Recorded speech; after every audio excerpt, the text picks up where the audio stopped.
সংসারের মধ্যে থেকেও কিন্তু গোবিন্দের ভজনা করা যায়, গোবিন্দের নাম করা যায়। যেমন ঢেকি, ঢেকি চেনো মা? ঢেকি চেনো? কি করে? ইট ভাঙে।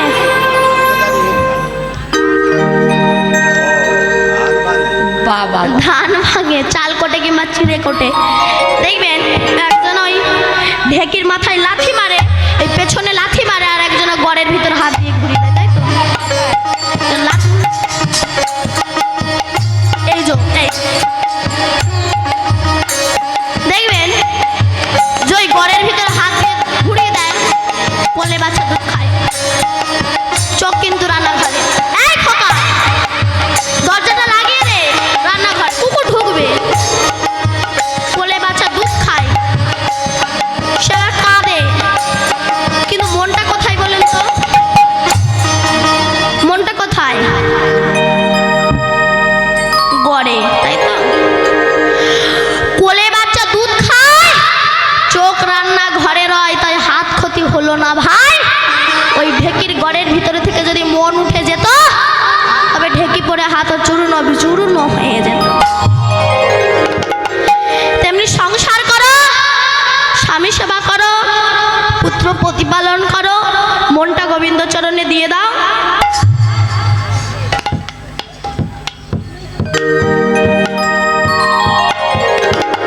নিতাই গৌর হরি বল বলে গোবিন্দের কৃপা হয়ে যাবে। এই জন্য আমার গোবিন্দের নাম আপনি সর্বত্র করতে পারেন, এ নামে কোনো বাধা নেই, সর্বত্রই নাম আপনি করতে পারেন। কেমন জানেন? আসতে শুনুন। এক কাপড় ব্যবসায়ী গুরুদেবের কাছে দীক্ষা নিয়েছে। তা গুরুদেব বলছে, বাবা, মনুষ্য কুলে যখন জন্মগ্রহণ করেছ, একেবারে শিয়াল কুকুরের মতো পৃথিবী থেকে চলে যেও না, অন্তত যে একটু হরি ভজন করো।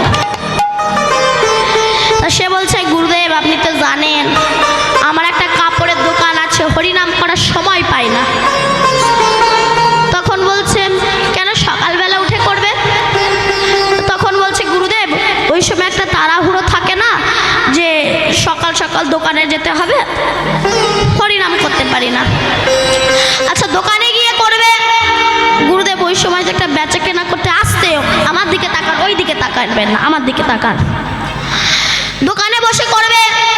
গুরুদেব ওই সময় বেচা কেনা করতে হয়, হরিনাম করতে পারি না। আচ্ছা রাত্রেবেলা এসে করবে। গুরুদেব ওই সময় তো আমার বড্ড ঘুম পায়। আচ্ছা বাবা, তোমার কি কোনো টাইম নাই একটু হরিনাম করার? বলে, হ্যাঁ একটা টাইম আছে।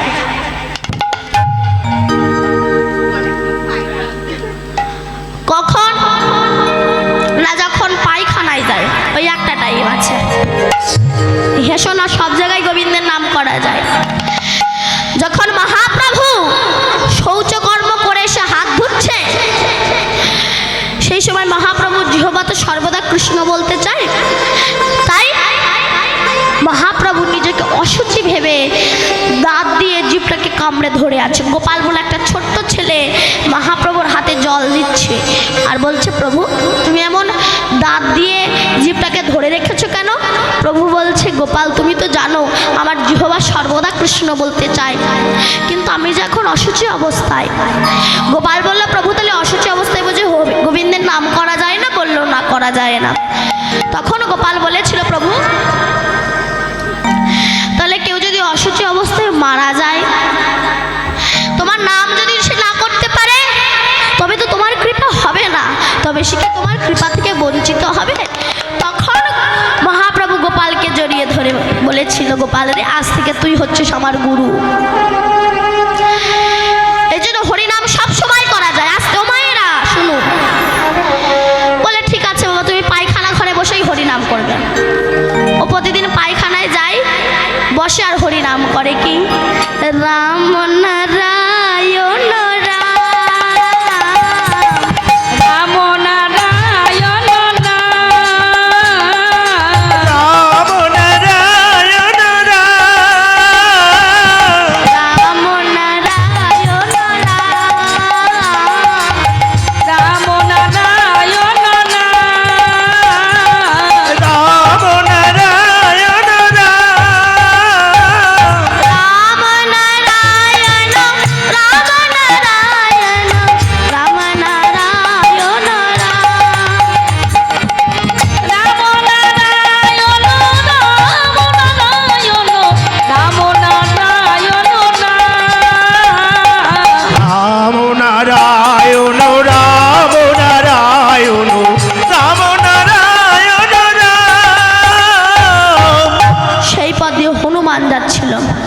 সে বলছে আমি তো কাউকে দেখতে পাচ্ছি না, তাহলে আমার প্রভুর নাম করছেটাকে?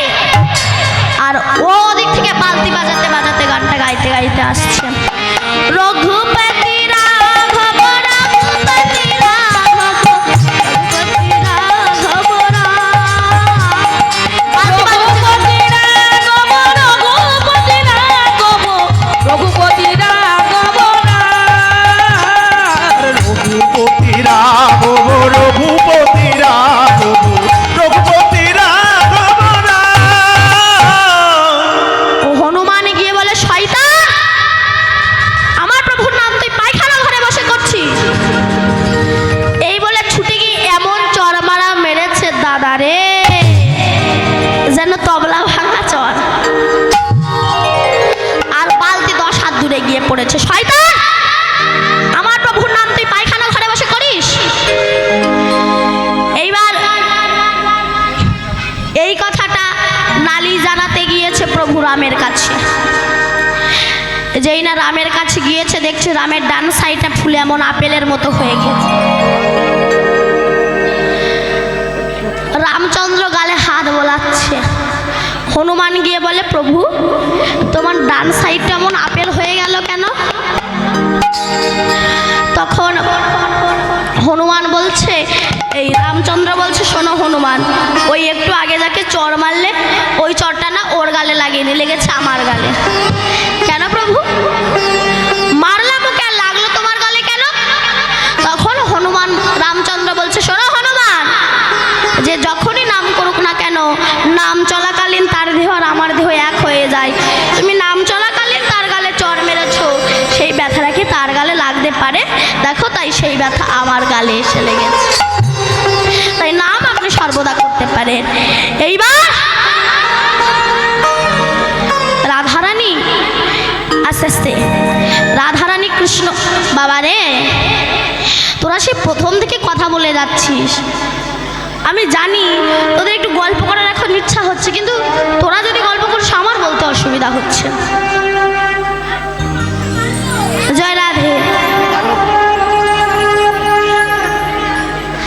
এদের কীর্তন করাই হবে না। জয় রাধে। এইবার রাধারানী বলছে, শোন সই, ও মায়েরা আপনারা অন্তত একটু মন দিয়ে শুনুন। রাধারানী বলছে, শোন সই, কি দেখলাম জানি? সখীরা বলছে, কি দেখেছিস তা খুলে বল। এইবার রাধারানী একে একে কৃষ্ণ রূপের কথা বলছে। শোন সই, বেঁধেছে বিনোদ ছোড়া নবগুঞ্জা দিয়া, বেঁধেছে বিনোদ চূড়া নবকুঞ্জ দিয়া, বেঁধেছে বিনোদ চূড়া নবকুঞ্জা দিয়া, বেঁধেছে বিনোদ চূড়া নবগুঞ্জা দিয়া, আরে বেঁধেছে বিনোদ চূড়া নবকুঞ্জ দিয়া, বেঁধেছে বিনোদ চূড়া নবকুঞ্জা দিয়া, তার উপরে ময়ূর পাখা বামে হেলাইয়া, আরে তার উপরে ময়ূর পাখা পাবে গেলাইয়া, তার উপরে ময়ূর পাখা আমি হেলাইয়া, তার উপরে ময়ূর পাখা বামে হেলাইয়া, আরে তার উপরে ময়ূরের পাখা পাবে গেলাইয়া, তার উপরে ময়ূর পাখা বামে হেলাইয়া, চূড়া কেন বামে হেলে, চূড়া কেন পাবে গেলে, চূড়া কেন বামে হেলে, কোনো মূরতির চূড়া, চূড়া কেন বামে হেলে, মাথার চূড়া চূড়া কেন পাবে গেলে, মোহনব ধুর চূড়া, চূড়া কেন বামে হেলে, শ্রী গোবিন্দের মাথার চূড়া, চূড়া কেন বামে হেলে, শ্রী গোবিন্দের মাথার চূড়া চূড়া কেন পাবে গেলে, শ্রী গোবিন্দের মাথার চূড়া, চূড়া কেন বামে হেলে। শোনো, এইবার রাধারানী বলছে, সই, আমি দেখলাম বেঁধেছে বিনোদ চূড়া নবগুঞ্জা দিয়া, মাথায় এত সুন্দর করে চূড়া বেঁধেছে রে সই, এত সুন্দর লাগছে, তার উপরে আবার বামে হেলানো আছে কি? বলুন ময়ূরপুচ্ছ। এত সুন্দর শোভা দেখতে লাগছে রে সই, তোদের কাছে আর কি খুলে বলবো। জানে এই গোবিন্দের এই মাথার চূড়া আর এই গোবিন্দের পায়ের নুপুর, এই দুজনের একদিন দ্বন্দ্ব হয়েছিল। চূড়া বলছে আমি শ্রেষ্ঠ, নুপুর বলছে আমি শ্রেষ্ঠ।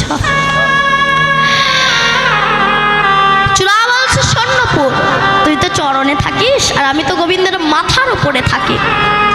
তুই ব্রজে যাস, তোর গায়ে কত ধুলো লাগে, আর আমি গোবিন্দের মাথার উপরে থাকি। আমার মতো আমি হচ্ছি বড়, আমি হচ্ছি শ্রেষ্ঠ। তখন নুপুর বলছে চূড়া অহংকার করিস নাকি? শোন, কেউ কি গোবিন্দের মাথা চাই? কেউ কি মাথা চাও মা? চাও না? সবাই কি চাও? চরণ চাও। আর শোন, আমি যখন ব্রজের পথে যাই না, ওই ব্রজের পথে আমার গোবিন্দ চরণ দিয়ে হেঁটে গেছে, ওর উপরে কত সাধুগুরু বৈষ্ণব হেঁটে গিয়েছে। ওই ব্রজের ধুলার উপরে রাধারানীর চরণ ধুলা আছে। আমি যখন গোবিন্দের পায়ে থাকি না, গোবিন্দ যখন হেঁটে হেঁটে যায়, সে সময় সেই রাধারানীর চরণ ধুলা, কত বৈষ্ণব ভক্তের চরণ ধুলা আমার গায়ে লাগে। বলতো আমি শ্রেষ্ঠ না তুই শ্রেষ্ঠ? এই গোবিন্দের এই যে পায়ের নুপুর কে ছিল জানেন? শুনুন কে ছিল। এই গোবিন্দের এই পায়ের নুপুর আগের জন্মে ছিল দুই গুরু শিষ্য, কর্ণমুনি আর বৈষম্যমুনি। কি কি নাম বললাম? কর্ণমুনি আর বৈষম্যমুনি। একদিন কর্ণমুনি চরণ সেবা করতে করতে বৈষম্যমুনি নখের আঘাতে কর্ণমুনির চরণটা একটু কেটে গিয়েছিল। কর্ণমুনি রেগে গিয়ে বলল, বৈষম্য তুই গুরুচরণে আঘাত করলি, গুরুচরণ রক্ত বার করলে, অভিশাপ দিলাম, তুই ব্যাং হয়ে জন্মগ্রহণ করবি। তখন বৈষম্যমুনি বলছে, আমায় গুরুদেব আমি তো ইচ্ছা করে আপনার চরণ হতে রক্ত বার করিনি, ভুলবশত নখের আঘাতে আপনার চরণটা কেটে গিয়েছে। তাহলে আপনি আমায় ব্যাং হতে বললেন? তাহলে আপনি আমায় ব্যাং হতে বললেন? তখন কর্ণমুনি বলছে, অভিশাপ যখন দিচ্ছি আশীর্বাদও দিচ্ছি। কি না, তুমি রামের কৃপা হবে কোন দিন না, যখন রামচন্দ্র সীতাকে হারিয়ে হাসিতা হাসিতা বলে কাঁদতে কাঁদতে নিজের তীরটা মাটিতে পুঁতে রেখে সরজ নদীতে স্নান করতে গিয়েছে। স্নান করে উঠে এসে যেই না তীর তুলেছে, দেখছে রক্ত ঝরঝর করে পড়ছে, একটা ব্যাগ বিধে আছে। তখন রামচন্দ্র বলছে, ব্যাং সাপে যখন তোমায় ধরে তুমি আমায় ডেকে বলো হে রাম রক্ষা করো, আর আজ আমি তোমায় মারলাম তুমি কিছু বলছো না। তখন ব্যাং বলছে, প্রভু সাপে যখন আমায় ধরে তোমায় ডেকে বলি হে রাম রক্ষা করো, আর যাকে ডেকে বলি রক্ষা করো সেই রক্ষা কর্তাই যদি আমাকে মারে আমি কাকে ডাকবো বলো? হরি বল, হরি বল। রামচন্দ্র বলেছিল, ব্যাং কিছু চাও আমার কাছে? ব্যাং বলল, প্রভু যদি দিতে হয় আমাকে আমার গুরুদেবকে তোমার চরণের নুপুর করে রেখে দাও। আমি শিষ্য, আমি হব ছোট নুপুর, আর আমার গুরুদেব উনি হবে বড় নুপুর। এই জন্য গোবিন্দের এই চরণের একটা নুপুর ছোট, একটা নুপুর বড়। আচ্ছা আর কি দেখলি? রাধারানী বলছে, সই আর কি দেখলাম জানিস কি? কালিয়া বর্ণ খানি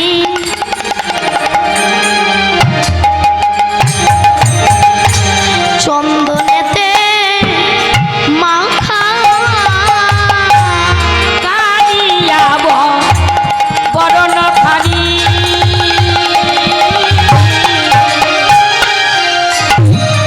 চন্দনেতে মাখা,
বলেছিস, আমাদের কাছে বলেছিস, তবে আর যেন কারুর কাছে বলিস না। কেন না, পুরাণ শাস্ত্র অনুযায়ী তোর বধুর অঙ্গকান্তি কি কালো, তাই তো? আর তুই বলছিস সাদা। রাধারানী বলছে সই আমার কিছু করতে ভালো লাগছে না। এই হলো কৃষ্ণ প্রেম। মাগো আমরা বুঝি না, সংসারে নিয়ে মেতে থাকি, অহংকারে মত্ত হয়ে থাকি। অহংকার যে করেছে তার শেষ পরিণতি কি হয়েছে আপনারা তো জানে। অহংকার, আগে অহংকার মঞ্চ থেকে নাম। ভগবান আমাদেরকে বারবার করে বলছে চলে এসো, আর সময় নাই ওখানে থাকা, চলে এসো। ভগবান এত নোটিশ পাঠায় আমাদের, পাঠায় না? পাঠায় তো। প্রথম আমাদের নোটিশ পাঠায় কি? পাঠায় কি? কানের ধারের চুলগুলো পাকিয়ে দেয়, সাদা করে দেয়, তাই তো? প্রথম নোটিশ পাঠায় যে তোমাদের আর সময় নাই, চলে আসো। আমরা বলি ভগবান তুমি নোটিশ পাঠিয়েছো তো কি হয়েছে, আমি আবার চুলে গোদরেজ লাগিয়ে নেব। গোবিন্দ সেই নোটিশকে প্রত্যাখ্যান করলাম। ভগবান বলল আমার প্রথম নোটিশকে প্রত্যাখ্যান করলি, আবার একটা নোটিশ পাঠালো কি? আমাদের চোখে দৃষ্টিশক্তিটা কমিয়ে দিল। আমরা বলি তুমি চোখে দৃষ্টিশক্তি কমিয়ে দিয়েছো তো কি হয়েছে, আমি পাওয়ারওয়ালা চশমা লাগাবো। গোবিন্দ সেই নোটিশকে আমরা প্রত্যাখ্যান করি। এইবার ভগবান বলছে এই নোটিশকে প্রত্যাখ্যান করলে আবার একটা পাঠালো কি? আমাদের দাঁতগুলো ফেলে দিল। আমরা বলি তুমি দাঁত ফেলে দিয়েছো কি হয়েছে, আমি দাঁত বাঁধাবো। গোবিন্দ সেই নোটিশকেও প্রত্যাখ্যান করলে। আপনি দেখুন ঘুম পেয়েছে, জয় রাধে। আচ্ছা ঘুমাক। বলছে আপনি দেখুন 70 বছরের বুড়ো ইন করে জামা কাপড় পরবে, চুল কালি করবে। আমি বুঝি না বাবা, 70 বছরের বুড়ো সে কেন ইন করে জামা কাপড় পরে, আবার সুটবুট পরে ঘুরে দাঁড়ায়। আমি বুঝি না, আমার মনে হয় তার একটাই কারণ, তার এখন পিপাসা মেটেনি, ভোগের পিপাসা। ভগবান বলছে আমি যতবার নোটিশ পাঠাই আমার নোটিশগুলোকে প্রত্যাখ্যান করলি, কিন্তু বলতো যেদিন আমি ওয়ারেন্ট রূপী জমকে পাঠাবো সেদিন তোরা কোথায় যাবি? কেউ যদি মনে করে যে আমি 5 তলা বিল্ডিং বাড়ি বানিয়ে, পাথরের ঠেসা বাড়ি বানিয়ে, দরজা জানলা বন্ধ করে এসির হাওয়া ছেড়ে দিয়ে গদির ওপর শুয়ে থাকবো, যে আমি জমের বাড়ি যাবো না, এসির হাওয়া থেকে জম বার হবে তোমার নিয়ে যাওয়ার জন্য, যেতে সবাইকে হবে। তাহলে বল কি দেখে এলে? আস্তে আস্তে শুনুন কৃষ্ণ রূপটা কেমন। এইবার রাধারানী সখীদের বলছে সখী কি দেখলাম জানিস কি? শোন, কানু সে বিনোদ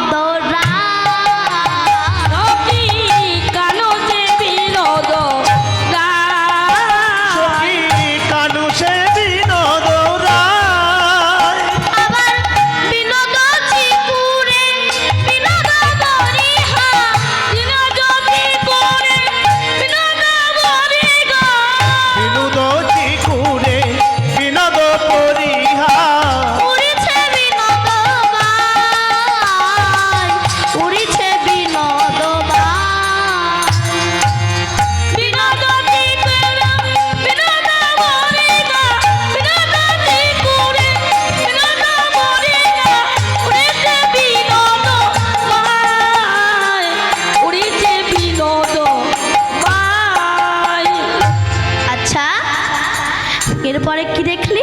শোন সই, এরপরে দেখলাম বিনোদ কপালে বিনোদ তিলক, বিনোদ কপালে বিনোদ তিলক, বিনোদ কপালে বিনোদ তিলক, বিনোদ কপালে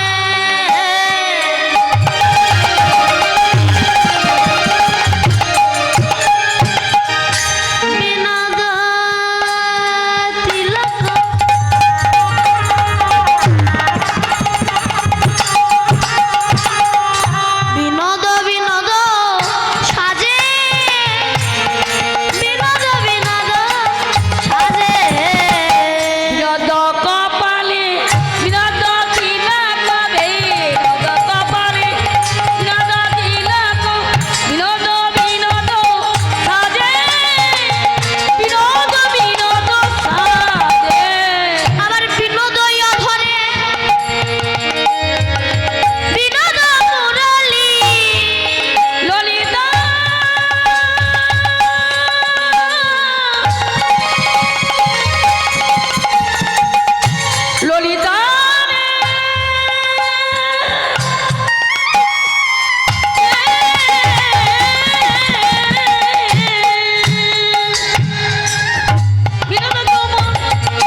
ভবসাগর পার হওয়ার জন্য, তাই তো আসতে। জানেন মা, যদি সকাল থাকতে থাকতে যদি আর পার না হতে পারো, এই দেহ নৌকাটা যদি একেবারে চড়াচড়ে বেঁধে যায়, আর পার হতে পারবে না আসতে। তাই বললেন বৈষ্ণব কবি, একটু মন দিয়ে গানটা শোনো। তাই বৈষ্ণব কবি বললেন কি, দেহ তরি বাদল চরা চরে তরি পাইবি কেমন করে, দেহ তরি বাদল চরা চরে তরি পাইবি কেমন করে, দিনের আলোয় না ছাড়ালে মরবি অন্ধকারে তরি, পাইবি কেমন করে তরি, পাইবি কেমন করে। কি সুন্দর কথাটা লিখেছেন বলুন তো। দিনের আলোয় না ছাড়ালে মরবি অন্ধকারে, কোন অন্ধকারে না, জীবনের শেষ অন্ধকারে। সময় থাকতে থাকতে পার হয়ে না, তাই বললেন জোয়ার থাকতে না গাহিয়া